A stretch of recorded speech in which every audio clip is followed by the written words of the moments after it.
Share বাজারে কারসাজির অভিযোগে বাংলাদেশের জাতীয় ক্রিকেট দলের সাবেক অধিনায়ক সাকিব আল হাসানকে 50 লাখ টাকা জরিমানা করা হয়েছে। খারাপ সময় যেন সাকিবের পিছুই ছাড়ছে না। সংসদ সদস্য পদ হারানো, হত্যার মামলার ঝামেলা এবং ইনজুরির বিতর্কের পর এবার শেয়ার বাজারেও কারসাজির দায়ে বড় শাস্তির মুখে পড়লেন এই বিখ্যাত অলরাউন্ডার। গত 24 সেপ্টেম্বর রোজ মঙ্গলবার অনুষ্ঠিত বাংলাদেশ সিকিউরিটিজ অ্যান্ড এক্সচেঞ্জ কমিশনের 923তম কমিশন সভায় এই সিদ্ধান্ত নেওয়া হয়।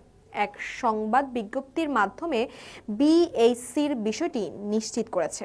শুধু সাকিবই নয়, এই কারসাজিতে জড়িত আরও কয়েকজনেরও জরিমানা করা হয়েছে। তাদের মধ্যে আবুল খায়ের হিরুকে 25 লাখ টাকা, ইশাল কমিউনিকেশন লিমিটেডকে 75 লাখ টাকা, মোনার্ক মার্টকে 1 লাখ টাকা, আবুল কালাম মাদবরকে 10 লাখ টাকা, লাভা ইলেকট্রোড ইন্ডাস্ট্রিকে 1 লাখ টাকা এবং জায়েদ কামালকে 1 লাখ টাকা জরিমানা করা হয়েছে।